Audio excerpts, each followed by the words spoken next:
Molt bé, molt contents, perquè precisament en aquests dies que està fent tanta calor ens preocupava, ha hagut estius que hem passat molta calor al Cercavila, ha sigut durillo,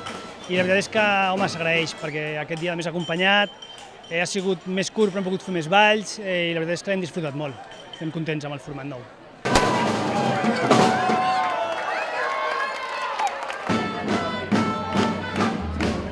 Bueno, estem més a la banda de que sí, que som poca gent. De fet, el que vam fer va ser obrir una mica el poble amb uns assajos abans, previs unes setmanes abans, perquè vingués la gent i convidar-los a que poguessin acompanyar-nos amb els capgrossos, els gegantons, a fer el Cercavila, i va tindre certa acollida i és veritat que hem sigut força gent. Però és veritat que la realitat no és ben bé aquesta, tot i que, bueno, és veritat que aquí a Begues sempre hi ha més força i som més gent de la que potser habitualment arrastrem.